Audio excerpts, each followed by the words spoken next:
The chalk squeaked against the blackboard as the teacher scrawled the equation, his lips curled into a smirk. The classroom was silent, save for the nervous shuffling of students avoiding eye contact. "Well," the teacher barked, turning to face the boy slumped in the back row. "Think you're too clever to pay attention?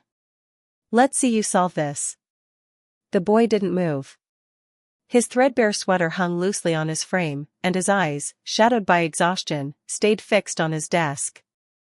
The teacher strode over, yanked him up by the elbow, and dragged him to the front of the class. A few students snickered, others held their breath.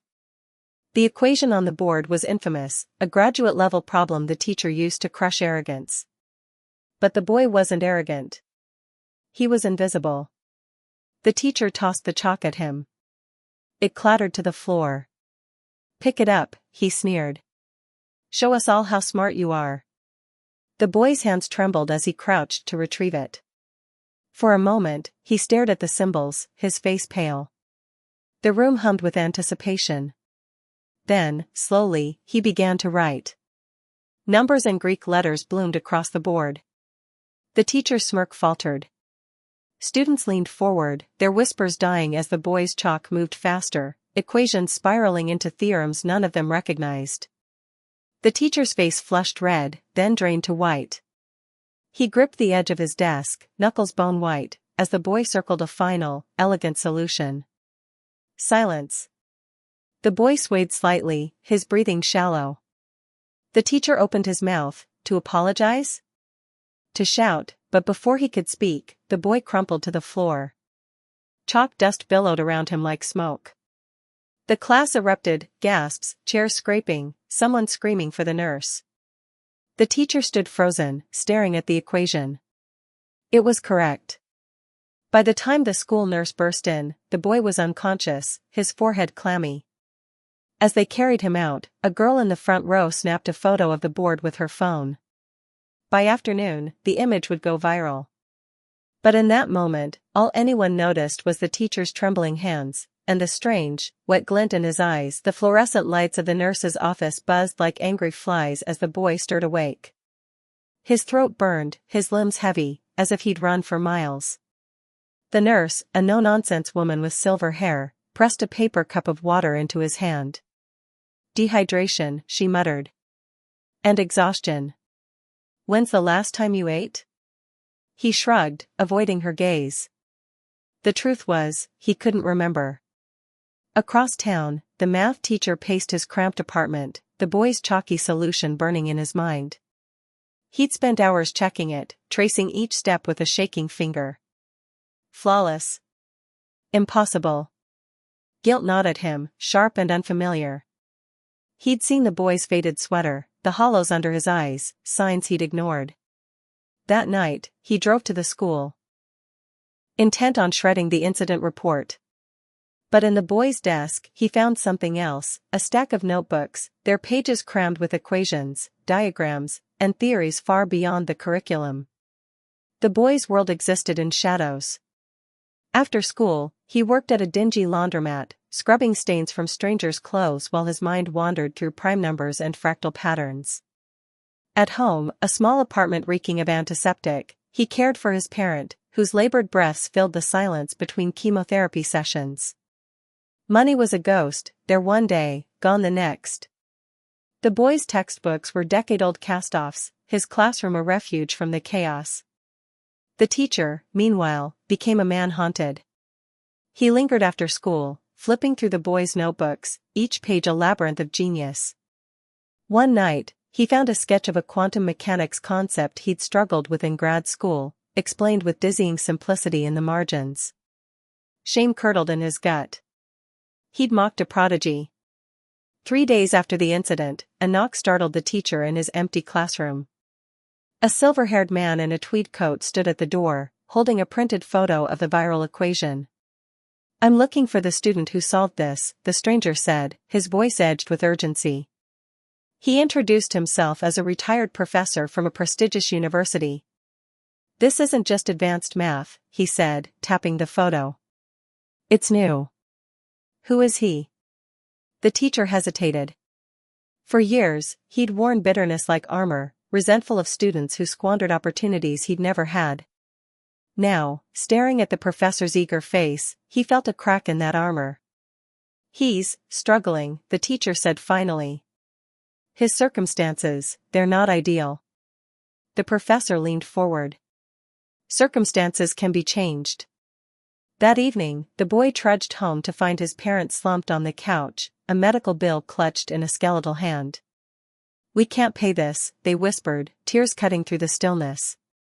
The boy said nothing, retreating to his corner desk, a splintered door propped on cinder blocks, where he buried himself in equations. Numbers didn't judge. They didn't collapse. They made sense. But as he worked, a faint knock rattled the apartment door. The boy opened it to find the professor standing in the dim hallway, the teacher hovering awkwardly behind him. The old man's eyes flickered to the equations taped on the walls, the dog-eared library books stacked like ancient pillars. "My God," the professor breathed. "It's all true." The boy froze, a deer in headlights. The teacher stepped forward, clutching one of the notebooks. "Why didn't you tell anyone?" he asked, his voice softer than the boy had ever heard it. The boy glanced at his parent, asleep on the couch, their face gaunt under a thin blanket. "There wasn't time," he said simply. The professor's visit hung in the air like a storm cloud, heavy with possibility. The boy's parent, stirred awake by the voices, stared at the strangers in their home with a mix of confusion and fear. The professor, sensing the tension, knelt beside the couch. "Your child," he said gently, "has a gift that could change his life. The world needs to see it." He spoke of a national mathematics Olympiad, a competition with scholarships, prestige, and a cash prize large enough to cover medical bills for months. The boy's parent gripped his hand, hope flickering in their sunken eyes. But the boy shook his head. "I can't leave," he said. "Not now." The teacher, standing awkwardly by the door, cleared his throat. "I'll stay," he blurted. The words surprised even him. "I'll help here. While you're gone." The boy's parents studied the teacher, the same man who'd once reduced their child to a punchline. But desperation outweighed distrust. They nodded weakly.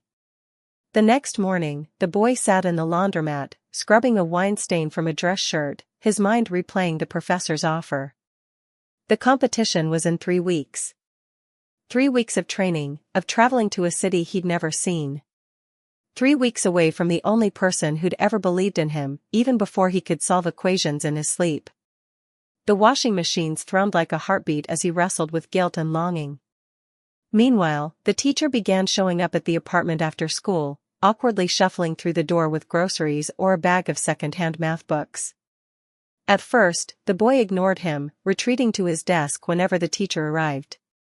But one evening, as the teacher struggled to decipher a chemotherapy medication schedule, the boy snapped. "Why are you here?" he demanded, his voice shaking. "You hated me." The teacher set down the pill bottles, his shoulders sagging. "I hated myself," he admitted. He spoke of his own past, a scholarship student who'd washed out of university, drowning in pressure and shame. "I saw myself in you," he said. "And I couldn't stand it." The boy said nothing, but that night, he left a notebook open on the kitchen table, a problem he'd been stuck on. The teacher stayed until dawn, working through it. Training began in earnest. The professor sent daily problem sets, each more brutal than the last. The boy solved them in stolen moments, between laundry shifts, during sleepless nights at his parents' bedside, in the 10-minute school lunch breaks. The teacher drilled him on speed, on strategy, on silencing the doubt that crept in when exhaustion blurred his focus. "Your mind is a weapon," the teacher said, echoing words his own mentor had once hurled at him. "Sharpen it." But not everyone was convinced. At school, whispers followed the boy. "Cheater," some muttered. "Teacher's pet," others jeered.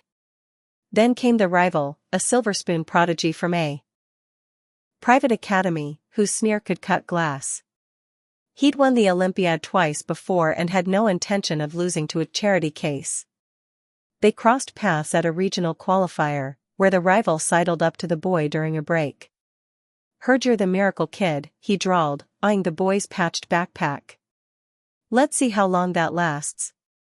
The boy's hands curled into fists, but he said nothing. Words were equations, silence a solution. As the competition neared, the boy's parent took a turn for the worse. Nights became a rotation of fever checks and rushed breathing, of frantic calls to overworked nurses. The teacher, true to his word, stayed, administering medications, cooking thin soups, once even reading aloud from a calculus textbook when the parent asked for a story. The boy watched, torn between gratitude and resentment. This man had been a villain. Now he was, what? The night before departure, the boy sat at his desk, a half-packed duffel bag at his feet. His parents slept fitfully in the next room, their coughs sharp as gunshots. The teacher entered, holding a faded envelope. Inside was a photo of a younger version of himself, standing beside a university banner. I quit because I was scared, he said. Don't be like me. The boy stared at the photo.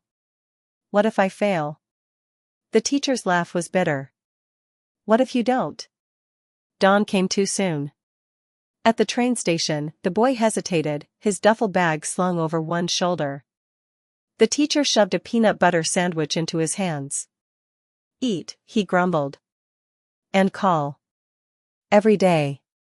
As the train pulled away, the boy watched the teacher grow smaller on the platform, a man who'd traded cruelty for clumsy kindness, who'd become, against all odds, a lifeline. But the rival was waiting. At the Olympiad's Grand Hall, cameras flashed as contestants took their seats. The boy's desk was front and center, his name misspelled on the placard. The rival smirked from across the aisle, cracking his knuckles. The first problem appeared on the screen, a monstrous equation that made even the judges shift nervously. The boy's pencil hovered. Somewhere, hundreds of miles away, a parent fought for breath. Somewhere, a teacher paced an empty apartment.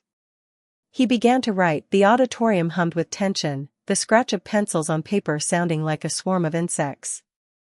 The boy's hand moved mechanically, translating the chaos in his mind into orderly lines of logic. The first problem, a labyrinth of differential equations and geometric proofs, yielded to him slowly, stubbornly, like a rusted lock. Sweat dripped onto his scratch paper, blurring the numbers. He didn't notice. Somewhere in the back of his consciousness, he heard the rival's pencil snap.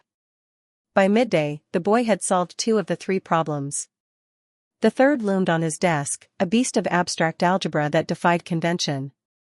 Around him, contestants groaned, erasers tearing through mistakes. The rival, usually a flurry of confidence, sat rigid, his jaw clenched. During the lunch break, the boy retreated to a corner of the courtyard, chewing listlessly on the sandwich the teacher had packed. The professor found him there, sitting beneath a skeletal winter tree. They're talking about you in there, the professor said, nodding toward the hall. The judges can't believe your methods. Where did you learn to think like that? The boy shrugged. The library. The professor chuckled, but his eyes were grave. Listen. They've never seen solutions this inventive. If you finish this last problem, you'll win. But, he hesitated. Your rival's father is on the sponsor board. They won't disqualify him easily. Be careful. Back inside, the boy's desk felt like a cage. The rival smirked as he passed, dropping a scrap of paper on the floor. The boy ignored it until the proctor's back was turned. Unfolding it, he froze. A blurred photo of his parent, lying in a hospital bed, hooked to machines. Quit now, or they'll die alone, the note read. The boy's vision tunneled. The equation swam, letters twisting into snakes. He lurched to his feet, chair screeching. I need to call home, he demanded, his voice cracking. The proctor shook her head. No communication until the competition ends. Panic clawed up his throat. What if the rival wasn't bluffing? What if his parent was? No. He forced himself to sit. Solve it. Win. Then go home. He attacked the problem, scribbling faster, his handwriting disintegrating into a frantic shorthand. The solution was close, a series of symmetries, a pattern he'd seen once in the laundromat's tiled floor. But as he reached the final steps, the fire alarm blared. Chaos. Contestants stampeded toward exits, papers fluttering like wounded birds. The rival brushed past the boy's desk. "Oops," he muttered, "clumsy me," as he accidentally appended a water bottle onto the boy's work. Ink bled across the page, erasing hours of progress. The boy stared at the ruins. The equations were gone. Gone. Outside, snow stung his face as the crowd milled in confusion. "False alarm," the judges announced. "A prank." The boy's fingers dug into his palms. He knew who'd done it. The rival stood nearby, laughing with a clique of private school kids. Back inside, the proctors offered fresh paper. 30 minutes remaining, they said. The boy's mind was ash. He glanced at the clock, then at the rival's smug face. His parents' face flashed in his mind, pale, but smiling. "You're my miracle," they'd whispered once. The boy closed his eyes. Breathed. And began again. This time, he didn't write. He drew. Curves, vectors, a visual symphony of relationships the problem had hidden. The judges clustered behind him, murmuring. "This isn't standard methodology, but it's elegant." The rival's pencil froze mid-scrawl. He watched, face draining of color, as the boy's solution unfolded, a radical, intuitive approach that bypassed traditional steps entirely. With seconds left, the boy scrawled a final proof beneath his diagram and dropped his pencil. Silence. Then applause. The judges huddled, arguing. The rival's father stormed in, barking about unorthodox methods and disqualification. The boy stood numb, his body humming with exhaustion. The professor intervened, voice booming. "You want to reject genius because it doesn't fit your rubric? Look at this." He held up the boy's paper, the ink still damp. "This isn't just math, it's art." The crowd erupted.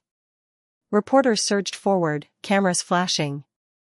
The boy stumbled back, overwhelmed. A microphone jabbed at his face. "How does it feel to revolutionize mathematical theory at 16? He opened his mouth, but no words came. The room tilted. Then his phone buzzed, a call from the teacher. He grabbed it, heart slamming. Is everything?" "They're stable," the teacher said, voice rough.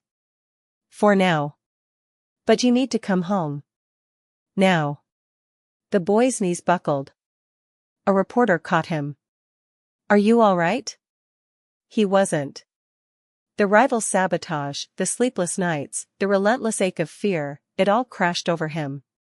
But he straightened, wiping his face. "I need to go." The professor drove him to the train station, ignoring speed limits. "They'll announce the results tomorrow," he said. "But you already won. You know that, right?"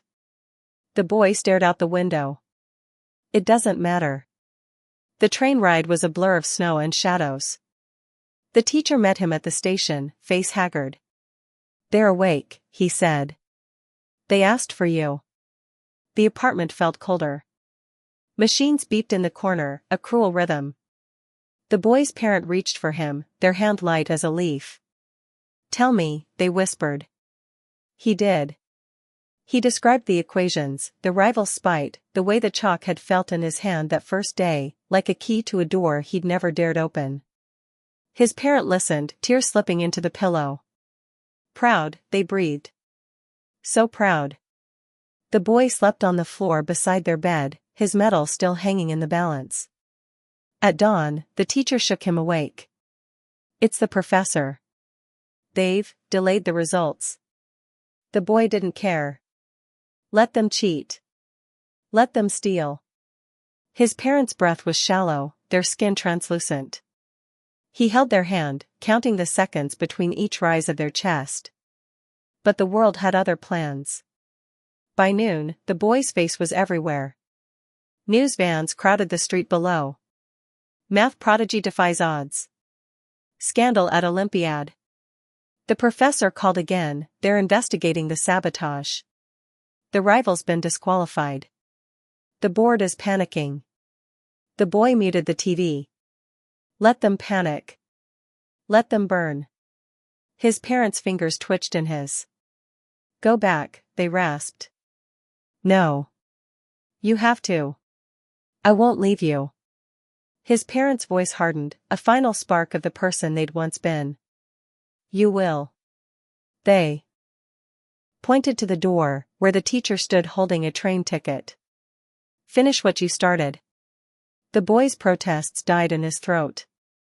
His parents' eyes were steel. Go. Or I'll never forgive you. The teacher drove him again, silence thick between them. At the station, the boy hesitated. What if? Don't, the teacher said. Just win. The return train was packed. Strangers recognized him, whispering, pointing. He hid in the bathroom, shaking. Back at the Olympiad Hall, the crowd roared as he entered. The rival was gone, his desk empty. The judges beckoned him forward. Due to irregularities, the head judge said, we're reopening the final round. You have 1 hour. The problem was new. More vicious. The boy read it once, twice. It made no sense. His mind was fog, his body a live wire. Somewhere, a clock ticked. Somewhere, a parent fought to stay alive. Then, a memory, his parent, years ago, teaching him chess. When you're trapped, they'd said, change the rules. The boy picked up his pencil. He didn't solve the problem. He redefined it. The auditorium held its breath as the boy's pencil hovered over the paper. Redefining the problem meant dismantling it, peeling back layers of assumption to reveal a truth so simple, it stunned. His diagram sprawled across the page, a constellation of arrows and symbols that bypassed traditional logic entirely. Judges huddled behind him, their whispers sharp with disbelief. This isn't just solving, one muttered. It's reimagining mathematics. The rival's father, face purple with rage, stormed toward the stage. This is nonsense, he barked. Disqualify him. But the professor blocked his path, holding up the boy's work like a torch. Nonsense? This is the future. And you're still stuck in the past. The crowd erupted. Cameras flashed. The boy didn't flinch. His mind was miles away, in a dim apartment where machines beeped a fragile rhythm. Hold on, he pleaded silently. Just a little longer. When the head judge finally raised a hand, the room fell silent. The solution is unorthodox, he said. But undeniably correct. By unanimous decision, the winner is. The boy didn't hear his name. He was already sprinting for the exit, metal clutched in his fist, reporters shouting in his wake. The professor shoved a wad of cash into his hand. For the taxi, he said. Go. The ride home was a nightmare of red lights and honking horns. The boy burst into the apartment to find the teacher slumped in a chair, face buried in his hands. The machines had gone silent. No, the boy whispered. The teacher looked up, eyes red raw. They're gone, he said. 20 minutes ago. The boy collapsed to his knees, the metal slipping from his grip. All of it, the equations, the applause, the triumph, crumbled to ash. His parent would never see him win. Never hear the crowd. Never know he'd kept his promise.